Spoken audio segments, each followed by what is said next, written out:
Welcome back to my backyard bunker project. Today, hopefully, we're gonna take this 12-foot diameter, 40-foot long tube and sink it 20 feet down underneath the soil in my backyard. Today's video is sponsored by the Anker Solex F3800. Hopefully it can do what they say it can do.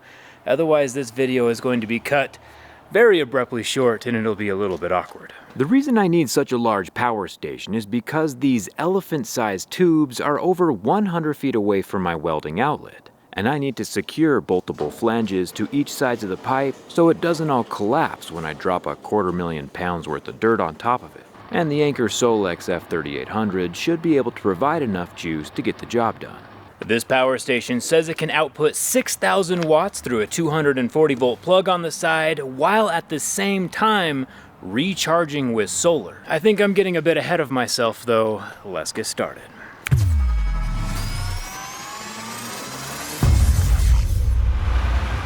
About 2 weeks ago, I got some massive, helically corrugated stormwater runoff pipes delivered to my house. I chose to get two 20-foot sections instead of a single 40-foot section because the two 20-footers are more manageable with a large telehandler, and a 40-footer would require a crane, and I'm trying to avoid that to keep things as inexpensive and DIY as possible.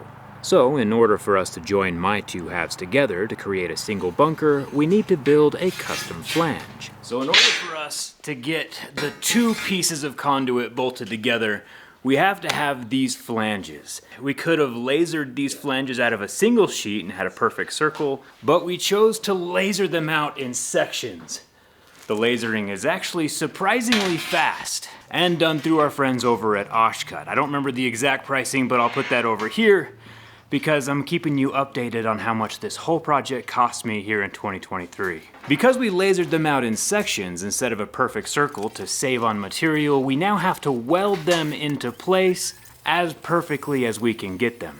They connect together kind of like those train tracks we used to play with as a kid. The conduit we have outside also is not a perfect circle, so there will be some minor adjustments as we go along.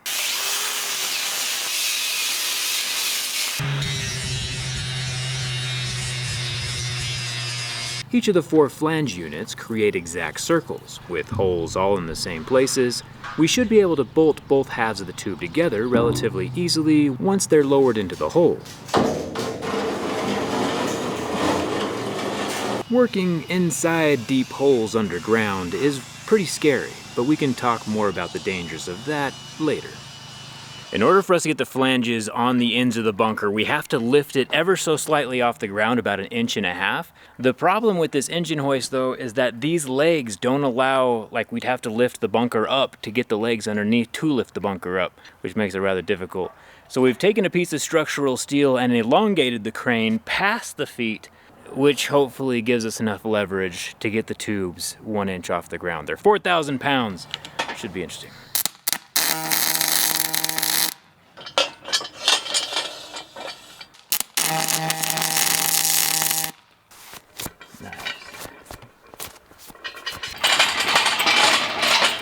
Since our outlets are all the way over there, we have our Miller-Matic 255 hooked up to the Anker Solex F3800, and we'll see if this works.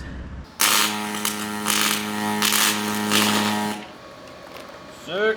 Now we know the welder can be powered by a 240 volt battery. Time to see if a 4,000 pound bunker can be lifted by an engine hoist. All right, Tyson, clip her in.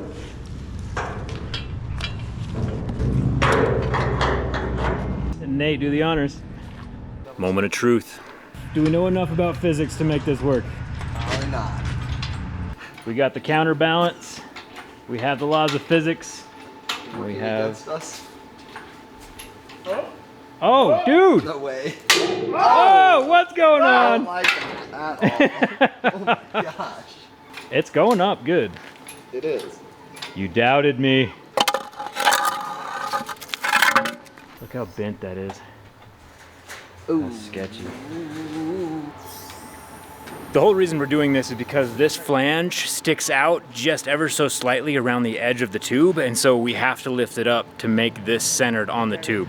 If we were thinking about it beforehand, what we should have done is put wood underneath while the telehandler was here and set it down on top of the wood. Would have saved us a lot of time and thought. But hey, this was fun. Learned some physics and got to test the battery. As fun as using our engine hoist was, we decided to rent a telehandler, which should be able to do it a little easier.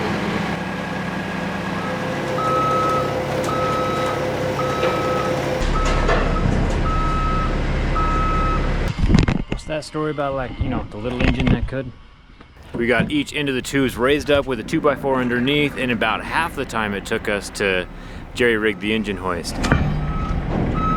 Having the right tool for the job is immensely helpful. Now it's time for the rings and a lot more welding. As the pipe is sitting on the ground, it kind of flattens itself out by just a few inches, like almost imperceptibly, which changes it into an oval shape. So in order to get it back circle, we either have to use a large strap across the diameter, or we have to lift up on the telehandler to relieve weight that's sitting on the ground.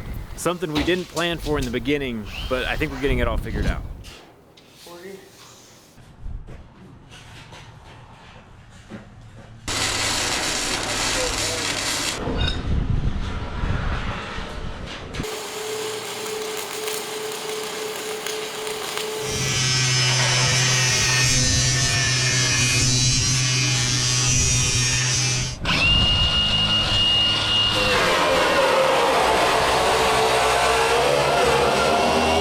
The storm pipes have a coating on top called trench coat, which gives the pipe a 100-year service life underground. In order to weld though, we need bare metal, which means we have to grind off the black stuff so the welding machine can get clean penetration.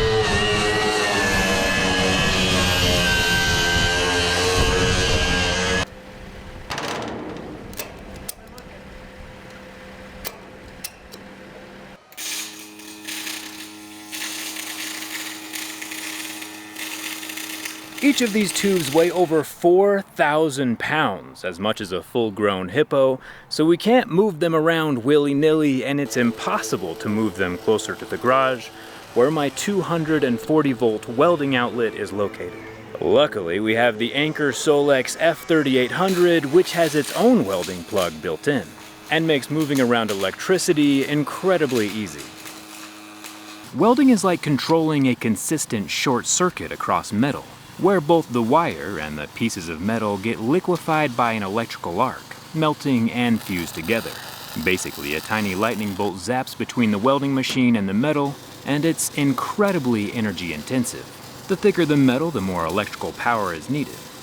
The Anker Solex F3800 can output 6,000 watts through the 240-volt plugs right here. We know that's enough energy to back up portions of a house, and it should be robust enough to handle several days worth of very intense welding. It's nice it can output the 240 volts and the 120 volts at the same time, so we can have shop lights running at night while the welder is laying beads. And since battery power is super quiet, we can work late into the night. A gas-powered generator would be far noisier than a battery power station and would definitely disturb my neighbors as we try to get this whole thing buried before the snow falls.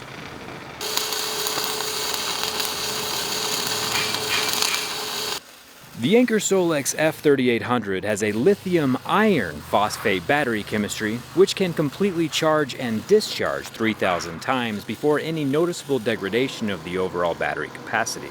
That's like everyday usage for about 10 years. Battery technology has come a long way. As the name implies, the F3800 has 3.8 kilowatt hours of battery inside, and is expandable to 26 kilowatt hours with expansion batteries. We can double our capacity in about 5 seconds. And personally, my favorite part is that this has the ability to recharge with solar while we are welding. It has 2 DC solar inputs on the side, each capable of receiving 1,200 watts worth of solar, if you have the right combination of panels. I only have about 1,000 watts worth of solar connected, but even that makes a huge difference, since as the welder is welding, it's pulling energy from the sun first and bypassing the battery entirely, only pulling energy from the battery when it's needed. If I had a few more solar panels hooked up, we really could weld all day long. Usually we deplete the battery right before lunch, plug it into a wall outlet, let it recharge completely from 0 to 100, which is about 2 hours or so, and then get back to welding all afternoon. While this tube can be buried up to 100 feet underground, the weakest part are the lips around each edge, and we have to join 2 tubes together. The giant pieces of tube are made out of steel, but they've been coated with something called trench coat, which is a protective film, and helps the steel last for more than 100 years after it's been buried. While we're welding the flanges onto the end though, the heat from the welder melts through the trench coat, kinda starting it on fire. It doesn't burn indefinitely though, but we will have to recoat it with another waterproof coating after we get it back in the ground, so we don't leave any bare metal that might become a weak point for rust in the future. Once it's underground, it's a lot harder to work on.